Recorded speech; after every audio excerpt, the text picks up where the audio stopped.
Welcome back, everyone. In this video, we're diving deep into CISSP Domain 3, Security Architecture and Engineering. This is where we build the secure foundation, the blueprint for everything that protects an organization's crown jewels. We'll cover the 4 pillars of secure design, threat modeling frameworks, classic security models, ring protection and the trusted computing base, hardware anchors of trust, the cloud shared responsibility model, microservices and zero trust, web application attacks, cryptography engines, digital signatures, PKI, industrial control systems, physical security, and finally the synthesis of defense in depth. But I'm going to do something different. For each major concept, I'll explain it from both the technical and the business side. Then I'll give you 3 questions, and I want you to pause, think, and answer. Don't just listen, engage. After each question, I'll explain the correct answer and why the others are wrong. Then I'll share 3 common traps and 3 practical tips. Stick with me, and by the end, you'll have a complete architecture and engineering mindset. Let's get started. Let's begin with the 4 pillars that support every secure system. These are zero trust, defense in depth, separation of duties with least privilege, and secure by design. From a technical perspective, zero trust means never trust, always verify. Location inside a network no longer grants implicit trust.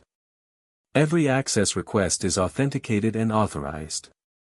Defense in depth uses layered controls. If one security mechanism fails, another stands ready.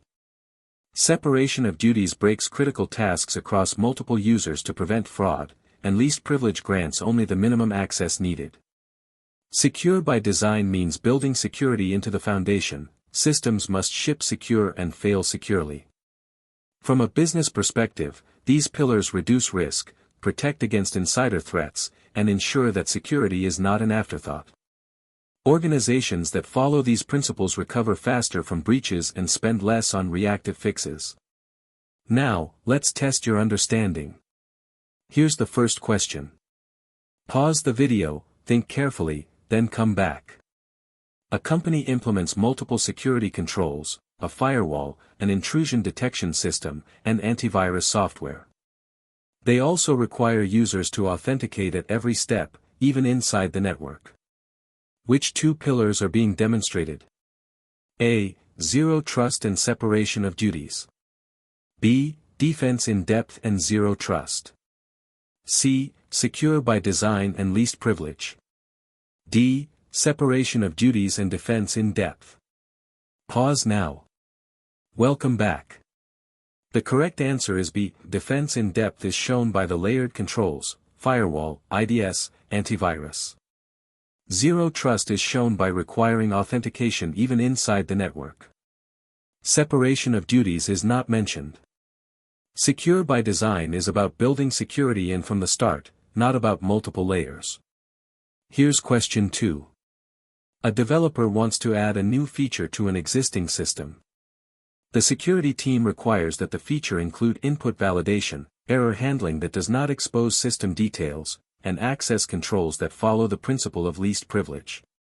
Which pillar is being enforced? A. Zero trust. B. Defense in depth. C. Secure by design. D. Separation of duties. Pause and think. Welcome back. The correct answer is C. Secure by design. The requirement to build security into the new feature from the beginning, rather than bolting it on later, is exactly what secure by design means. Question 3, a bit harder. A financial organization requires that any wire transfer over $10,000 must be initiated by one employee and approved by a different employee. No single person can complete the transaction. This is an example of which pillar, and what threat does it primarily mitigate? A. Defense in depth, mitigates external attackers. B. Zero trust, mitigates lateral movement. C. Separation of duties, mitigates internal fraud. D. Secure by design, mitigates software bugs. Pause and decide. Welcome back. The correct answer is C. separation of duties prevents any single individual from having enough authority to commit fraud. It is primarily a control against insider threats and internal fraud. Before moving on, let me share 3 traps. Trap 1. Confusing zero trust with defense in depth. Zero trust is about authentication at every step, defense in depth is about multiple layers. Trap 2. Thinking separation of duties and least privilege are the same. Separation requires multiple people, least privilege limits one person. Trap 3. Believing secure by design is only for new systems.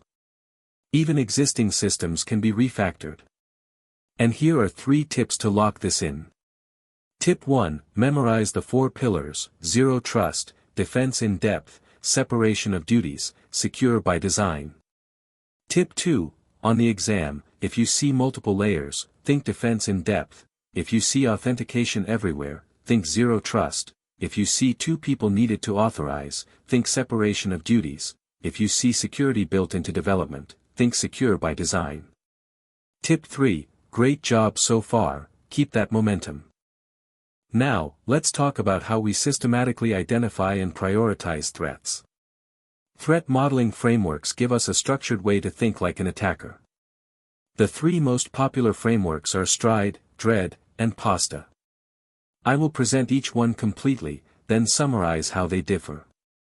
First, Stride, created by Microsoft, used to enumerate threats by category. It answers, what threats exist? S for spoofing, pretending to be someone else, countermeasure, strong authentication. T for tampering, unauthorized modification of data, countermeasure, hashing. R for repudiation, denying an action, countermeasure, digital signatures and logs. I for information disclosure, leaking data, countermeasure, encryption and access controls. D for denial of service, making systems unavailable, countermeasure, redundancy. E for elevation of privilege, gaining higher rights, countermeasure, least privilege. Stride is great for discovery, it forces you to think of all attack types. Its weakness, it does not prioritize. Second, Dread, used to prioritize risks. It answers, which threat is worst? You score damage, reproducibility, exploitability, affected users, discoverability. Dread is excellent for prioritization, but scores are subjective. Third, PASTA, a 7-stage, risk-centric process. It aligns threat modeling with business objectives, starting with business goals and ending with risk analysis. PASTA involves stakeholders from across the organization. Its strength is business alignment, its weakness is complexity. Now, let's compare. Stride enumerates threats. Dread prioritizes them. PASTA aligns with business risk. Often used together, Stride to list, Dread to rank, PASTA to communicate to leaders. You're doing great, let's test your knowledge. Question 1. A security analyst uses a framework that categorizes threats as spoofing, tampering, repudiation, information disclosure, denial of service, and elevation of privilege. Which framework is being used? A. Dread. B. PASTA. C. Stride. D. Octave. Pause and think. Welcome back. The correct answer is C. Stride. Only Stride has those 6 categories.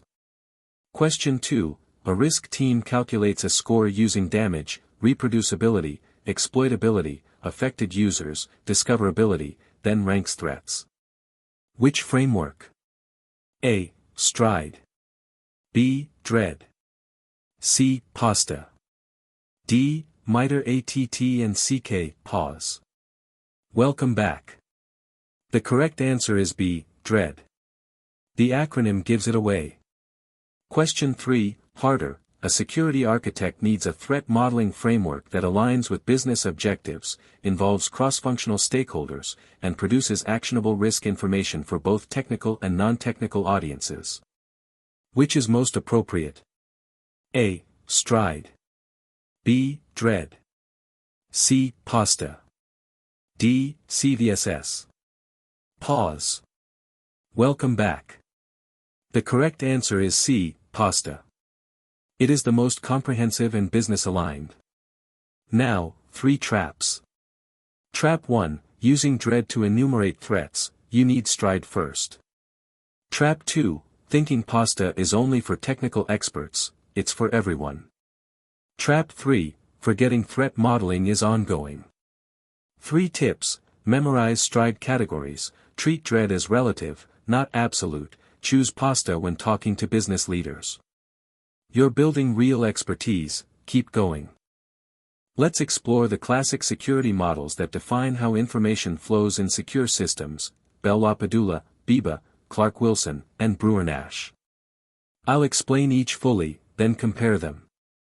First, Bell-LaPadula focuses on confidentiality, developed for military systems.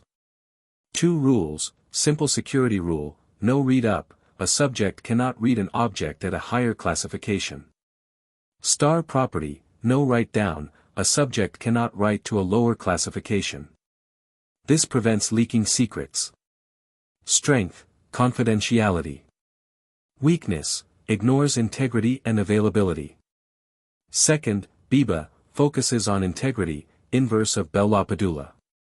Simple integrity rule, no read down, a subject cannot read lower integrity data. Star integrity rule, no write up, a subject cannot write to higher integrity data. This prevents corruption.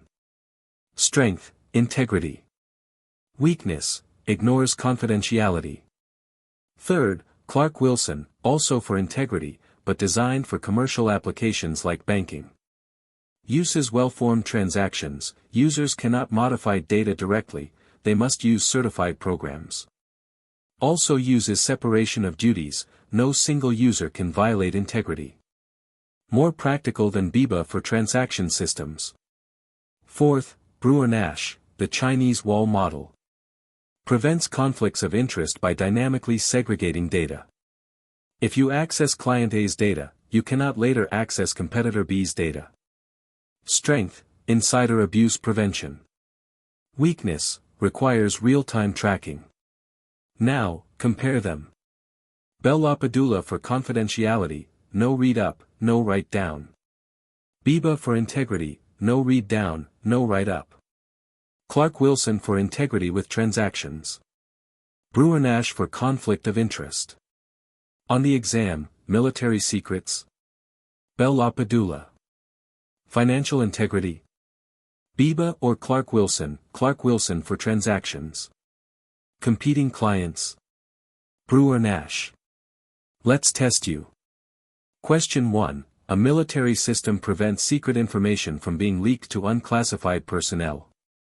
Which model? A. Biba. B. Bell-LaPadula. C. Clark-Wilson. D. Brewer-Nash. Pause. Welcome back, B. Bell-LaPadula. Question 2. A financial application ensures that a user with low-integrity credentials cannot modify high-integrity financial records. Which model? A. Bell-LaPadula. B. Biba. C. Clark-Wilson. D. Brewer-Nash. Pause. Answer B. Biba, no write up. Question 3. A consulting firm prevents an employee who accessed client A from later accessing competitor B. Which model? A. Bell-LaPadula. B. Biba. C. Clark-Wilson. D. Brewer-Nash. Pause. Answer D. Brewer-Nash. 3 traps. Confuse Bell-LaPadula with Biba, they are opposites. Think Clark-Wilson is only military, it's for commercial, forget Brewer-Nash is dynamic. 3 tips, memorize the rules, on exam, match scenario to model, remember these are conceptual, modern systems combine them. Excellent progress, you're mastering the classics. Let's look at how processors enforce privilege separation. The ring protection model and the trusted computing base, TCB, are fundamental to operating system security. From a technical perspective, the TCB is the sum total of hardware, software, and firmware that enforces the security policy. If the TCB is compromised, the entire system is lost. The reference monitor is the conceptual gatekeeper. It must mediate all access, be tamper-proof, and be verifiable. The security kernel is the actual implementation of the reference monitor. Processors use privilege rings. Ring 0 is kernel mode, highest privilege, total control over system hardware. Ring 3 is user mode, least privilege, where standard applications run. Applications must request access via system calls to cross into lower rings. From a business perspective, ring protection prevents a user program from crashing the entire system or accessing other users' data. The TCB must be as small as possible. A smaller TCB is easier to verify and less likely to contain vulnerabilities. You're doing great, let's test. Question 1. Which component is responsible for mediating all access requests and must be tamper-proof and verifiable? A. TCB. B. Reference monitor. C. Security kernel. D. Ring 0. Pause. Answer B. Reference monitor. Question 2. An operating system implements privilege rings, with applications in Ring 3 and kernel in Ring 0. A malicious application attempts to directly modify a kernel data structure. What prevents it? A. TCB is too large. B. Security kernel blocks because Ring 3 cannot write to Ring 0 without a system call. C. Reference monitor is not implemented. D. Ring 3 has higher privilege. Pause. Answer B. Question 3, harder. A security architect wants to minimize the TCB to reduce attack surface. Which components should be in the TCB? A. All hardware, drivers, and user apps. B. Only the security kernel, reference monitor implementation, and hardware ring mechanisms. C. Only user applications. D. Entire OS including all drivers. Pause. Answer B. 3 traps, confusing reference monitor, concept, with security kernel, implementation, thinking only Ring 0 is privileged. There are also Rings 1 and 2 for drivers, believing a large TCB is fine, smaller is better. 3 tips, memorize TCB equals all security enforcing components, understand rings are hardware. On exam, if question asks about tamper-proof access mediation, think reference monitor. Keep up the great work, you're building deep knowledge.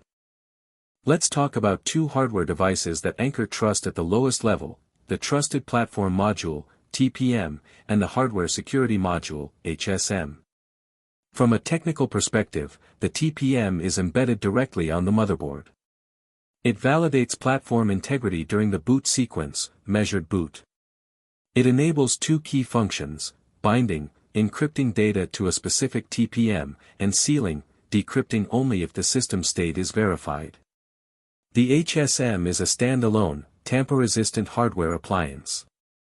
It is a highly secure cryptographic engine used to generate, store, and manage keys. HSMs are used by certificate authorities to protect critical PKI root keys. From a business perspective, TPMs protect against physical theft of a device. If the hard drive is stolen without the motherboard, the data remains encrypted.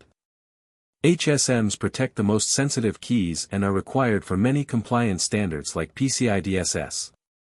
You're doing fantastic.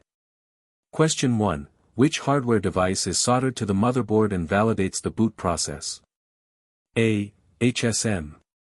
B. TPM. C. CPU. D. GPU. Pause. Answer B. TPM. Question 2. A bank wants to store master encryption keys for credit card processing. The keys must be generated, stored, and used in a tamper-resistant environment. What device should they use? A. TPM. B. HSM. C. Smart card. D. USB token. Pause. Answer B. HSM. Question 3, harder. A company uses a TPM to implement measured boot and disk encryption. The TPM releases the decryption key only if the boot measurements match expected values. What are these two functions called? A. Hashing and digital signing. B. Binding and sealing. C. Encryption and decryption. D. Key generation and key exchange. Pause. Answer B. Binding and sealing. 3 traps. Thinking a TPM can be moved to another computer, it cannot. Confusing TPM, platform integrity, with HSM, key management. Assuming HSM is immune to all attacks, it is tamper-resistant, not tamper-proof. 3 tips. Remember TPM is on the motherboard, HSM is standalone. On exam, boot integrity or stolen laptop TPM, certificate authority or payment keys HSM. You're mastering hardware trust, excellent. Let's clarify who is responsible for what when you move to the cloud. The shared responsibility model divides security tasks between the cloud provider and the customer. I'll explain each service model, then emphasize the golden rule. First, infrastructure as a service, IaaS, provider secures physical hardware and hypervisor. Customer is responsible for OS, applications, data, access controls, and patching. Example, Amazon EC2. Second, platform as a service, PaaS, provider also secures OS and middleware. Customer responsible for applications, data, and access controls. Third, software as a service, SaaS, provider secures the entire stack. Customer only configures access and secures their own data. Example, Office 365. The golden rule, you can outsource infrastructure, but you never outsource ultimate accountability for your data. No matter what the contract says, if your customer data is breached, regulators and customers will hold you responsible. The provider may have legal liability, but your organization carries the reputational and regulatory risk. Now, test yourself. Question 1. In which service model does the provider secure hardware and hypervisor, but customer patches the OS? A. SaaS. B. PaaS. C. IaaS. D. FaaS. Pause. Answer C. IaaS. Question 2. A company uses a cloud email service like Gmail. The provider manages everything from data center to application. What is the customer responsible for? A. Patching the email server. B. Configuring access controls and securing their own email data. C. Maintaining network infrastructure. D. Encrypting all emails at rest. Pause.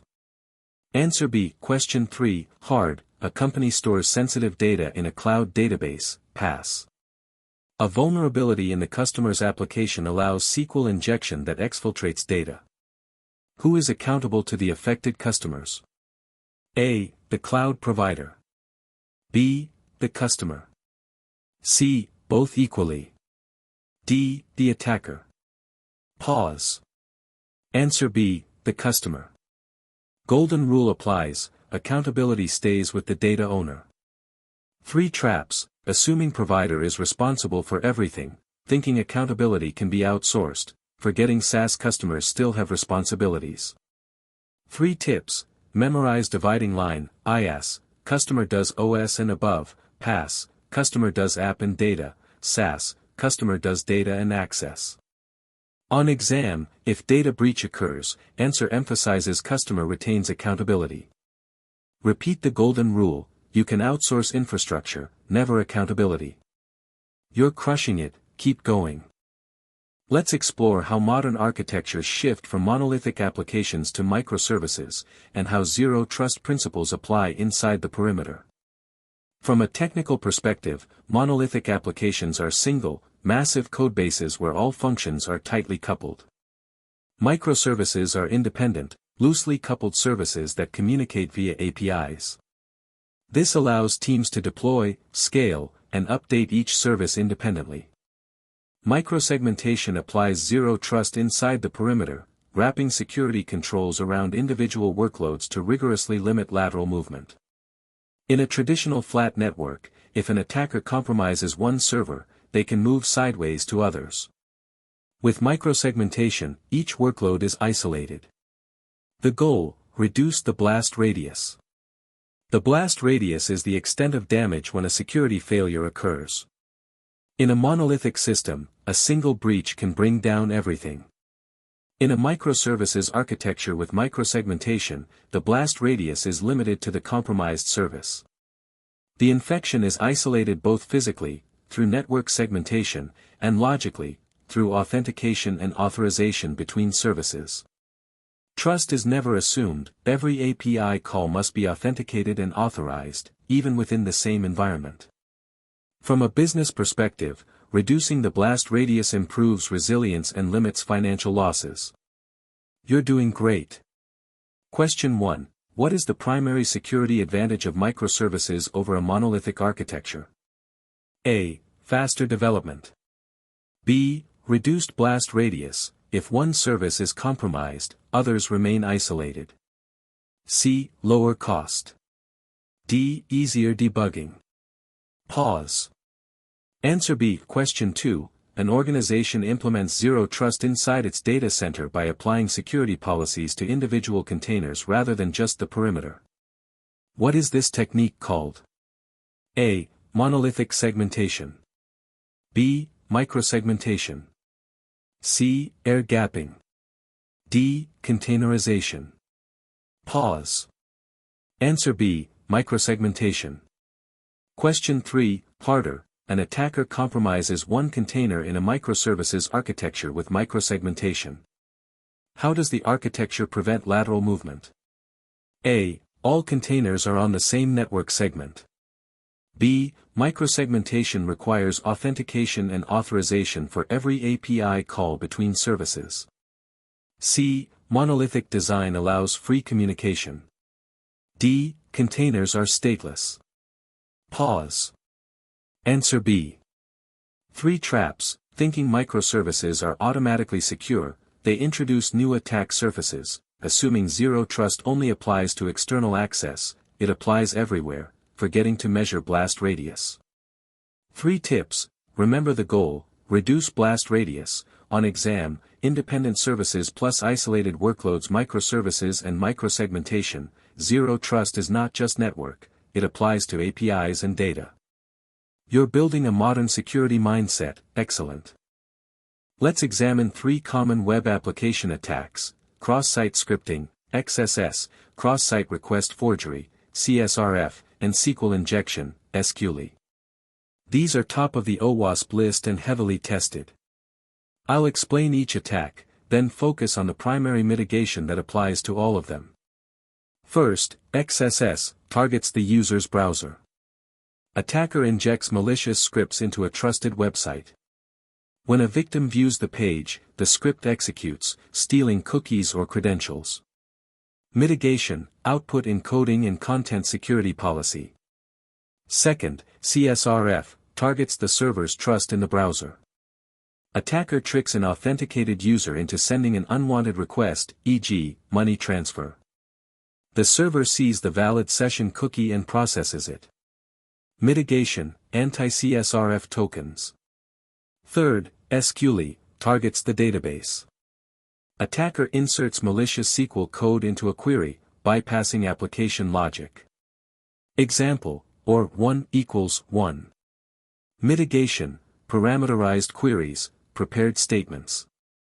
The primary mitigation for all 3 is a single golden rule: never trust user input.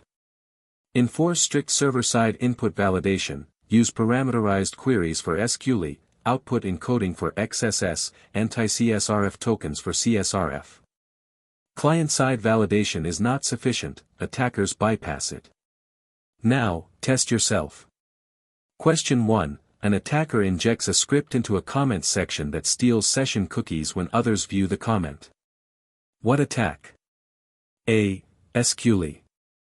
B. XSS. C. CSRF. D. Buffer overflow. Pause. Answer B. XSS.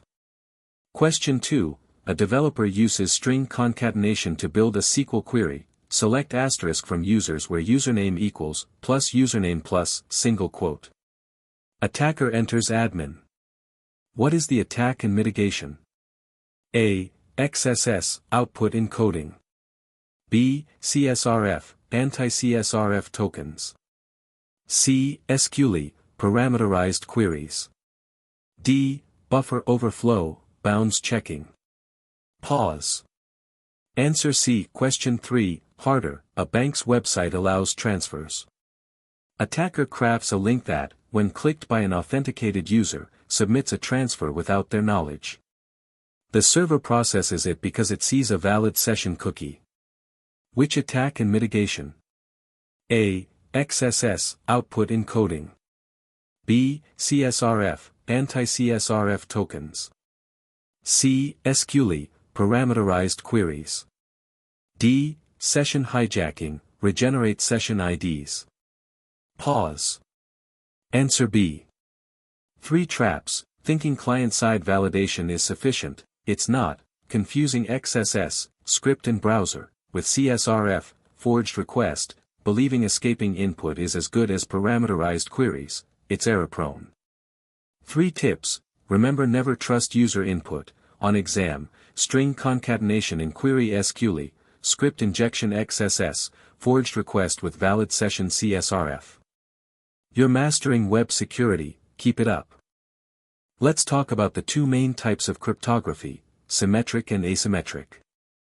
They are the engines that power confidentiality, integrity, and authentication. From a technical perspective, symmetric cryptography uses a single shared key for both encryption and decryption. Example, AES, Advanced Encryption Standard, widely used for bulk encryption. Asymmetric cryptography uses a key pair, a public key for encryption and a private key for decryption, or private key for signing and public key for verification. Examples, RSA and ECC, elliptic curve cryptography. Asymmetric is much slower than symmetric, so it is often used to exchange symmetric keys or for digital signatures. From a business perspective, symmetric is efficient for encrypting large amounts of data, disk encryption, database encryption. Asymmetric enables secure key exchange and digital signatures, providing non-repudiation. You're doing great. Question 1. Which algorithm is most commonly used for symmetric encryption today? A. RSA. B. AES. C. ECC. D. SHA-256. Pause. Answer B. AES. Question 2. A company needs to encrypt a large database backup and securely exchange the decryption key with a remote office. What is the most efficient combination? A. Use RSA to encrypt the backup, then AES to encrypt the key. B. Use AES to encrypt the backup, then RSA to encrypt the AES key. C. Use SHA-256 to hash the backup, then RSA to sign the hash.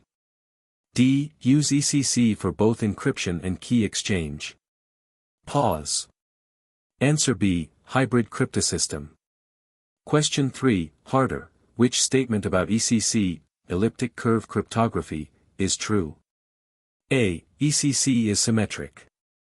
B. ECC provides larger key sizes than RSA for same security. C. ECC provides same security as RSA with much smaller key sizes.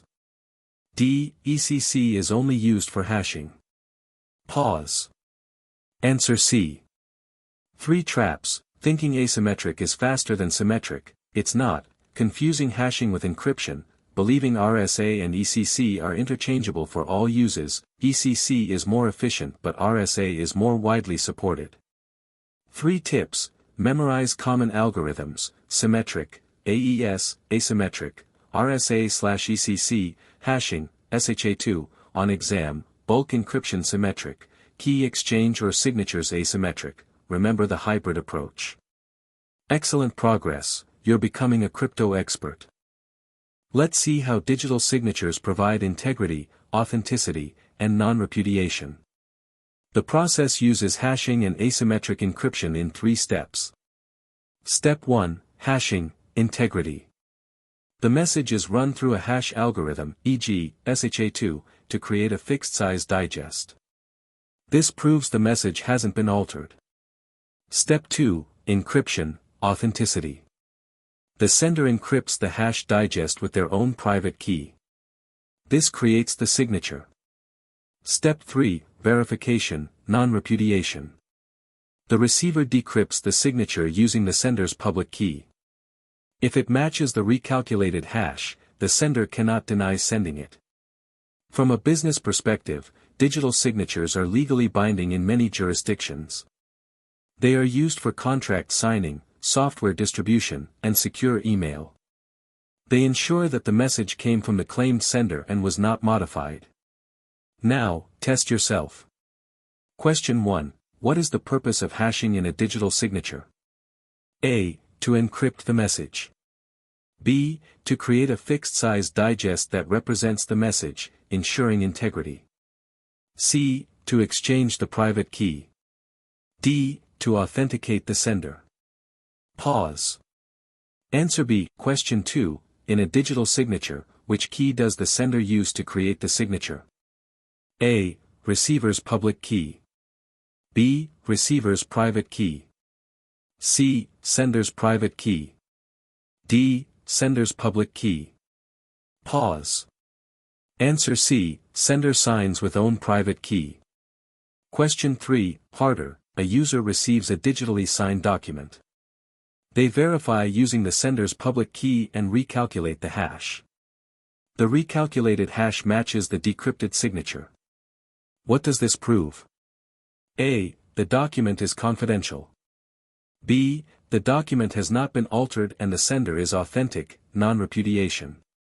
C. The document was encrypted. D. The sender's private key was compromised. Pause. Answer B. 3 traps. Thinking digital signatures encrypt the entire message, they encrypt only the hash, confusing digital signatures with MACs. MACs use shared secret, no non-repudiation, believing a valid signature proves trustworthiness, it only proves the private key was used. 3 tips. Memorize the 3 steps: hashing, integrity, encrypt hash with private key, authenticity, verify with public key, non-repudiation. On exam, prove message not altered and came from specific sender digital signature. Hashing is one way. You're mastering cryptography, keep pushing. Let's talk about the system that manages digital certificates, Public Key Infrastructure, PKI. It includes certificate authorities, digital certificates, and revocation mechanisms. I'll explain the chain of trust from the root CA down to the end entity certificate. First, the certificate authority, CA, the ultimate root of trust. The root CA issues its own self-signed certificate. Its private key is kept extremely secure, often offline in an HSM. Second, intermediate CAs. Because the root CA's private key is too sensitive for daily use, the root CA issues certificates to intermediate CAs. They do the daily work of issuing certificates to end entities, web servers, users, devices. If an intermediate CA is compromised, the root CA can revoke it without replacing the root. Third, digital certificates, X.509, these bind an entity's identity to their public key. They contain the subject's public key, identity, validity period, and the digital signature of the issuing CA. The chain of trust, a client, browser, trusts the root CA, pre-installed. The root signed the intermediate CA. The intermediate signed the end entity certificate. By verifying these signatures, the client builds a chain of trust. Revocation: if a private key is compromised, the certificate must be revoked. 2 methods: CRL, Certificate Revocation List, a downloaded list of bad certs; OCSP, Online Certificate Status Protocol, real-time status checking. You're doing great. Question 1. What is the primary role of a certificate authority? A. Generate private keys for users. B. Verify identities and issue digital certificates. C. Store all public keys in a central database. D. Encrypt all network traffic. Pause. Answer B. Question 2. Which component sits between the root CA and end entity certificates, used to limit risk of root key exposure? A. Registration Authority. B. Intermediate CA, C. OCSP Responder. D. CRL. Pause. Answer B. Intermediate CA. Question 3. Harder. A client's browser trusts a website certificate. The browser has the root CA pre-installed. The website presents a certificate signed by an intermediate CA. What steps does the browser take to verify trust? A. Check only expiration date. B. Build chain. Verify website signature using intermediate CA's public key, then verify intermediate CA's signature using root CA's public key. C. Contact the website server directly. D. Ignore signatures. Pause. Answer B. 3 traps. Thinking CRL is real-time, it's not, OCSP is, assuming root CA signs every certificate directly, intermediate CAs are used, forgetting certificates contain public key, not private key. 3 tips. Memorize hierarchy, root CA intermediate CA's end entity certificate, on exam, real-time revocation OCSP, downloaded list CRL. You're mastering PKI, excellent. Let's look at the unique security challenges of industrial control systems, ICS, and SCADA. The priorities are completely different from traditional IT, and the air gap is not a guarantee of security. I'll explain 3 key concepts: priorities shifted, zones and conduits, and the air gap vulnerability.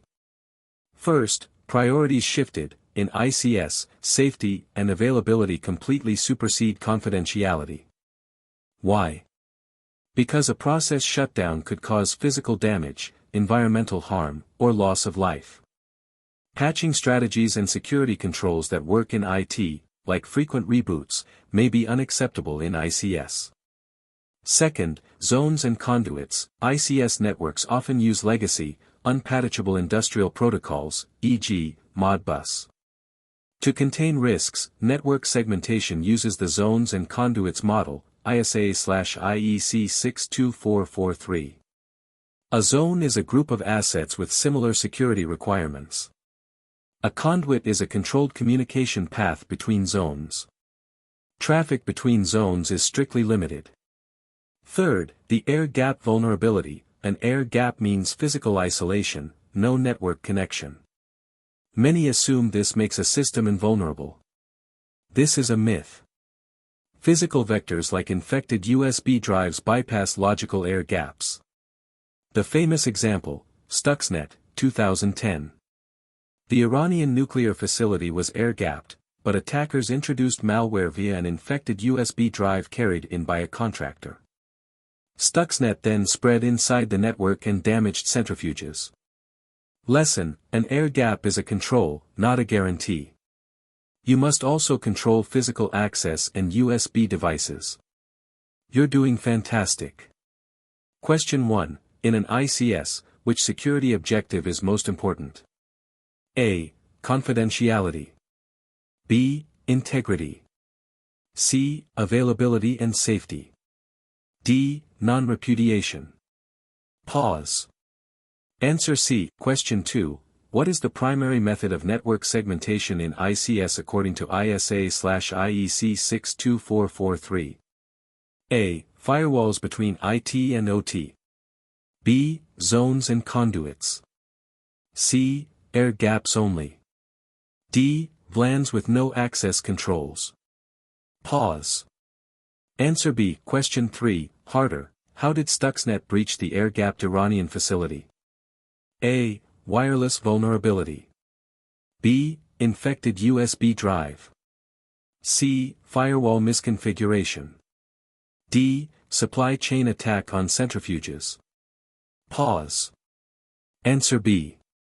3 traps. Believing an air gap makes a system invulnerable, USB drives bypass it, applying IT priorities to ICS, safety first, forgetting legacy ICS protocols lack security. 3 tips. Remember ICS priority order: safety, availability, integrity, confidentiality.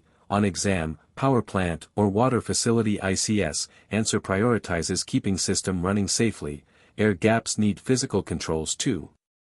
You're mastering critical infrastructure security, keep going. Let's talk about the outermost layer of defense, physical security. It protects the hardware that hosts all of our logical controls. I'll cover 3 key areas: life safety as the top priority, layer defense, and infrastructure support. First, life safety is number 1, above all data, hardware, and assets, human life is the primary priority. In a fire, evacuate people first, not servers. Security designs must ensure emergency exits are clearly marked, unlocked from the inside, and not blocked. Second, layered defense. Physical security uses multiple layers to deter, detect, delay, and authenticate. Fences, outer barrier, deters casual intruders and delays. CCTV, detects intrusions, provides monitoring. Man-traps, 2 interlocking doors, prevents tailgating, following an authorized person. Biometrics, authenticates individuals, fingerprint, retina. These layers work together. Fences slow, CCTV sees, man-trap stop tailgating, biometrics verify. Third, infrastructure support. HVAC maintains temperature and humidity to prevent overheating, static, and corrosion. Fire suppression. Server rooms use gas-based systems, FM200, argonite. They starve fires of oxygen without damaging electronics. Why not water? Water destroys servers. Gas systems are safe for equipment but can be dangerous to humans, so they include alarms and evacuation delays. You're doing great. Question 1. What is the highest priority in any physical security incident? A. Protecting data. B. Protecting hardware. C. Protecting human life. D. Protecting reputation. Pause. Answer C. Human life. Question 2. A server room uses gas-based fire suppression. Why preferred over water? A. Gas is cheaper. B. Gas suppresses fires without damaging electronic equipment. C. Gas is easier to install. D. Gas is harmless to humans. Pause. Answer B. Question 3. Harder. What physical security threat does a man-trap primarily mitigate? A. Dumpster diving. B. Shoulder surfing. C. Tailgating. D. Baiting. Pause. Answer C. Tailgating.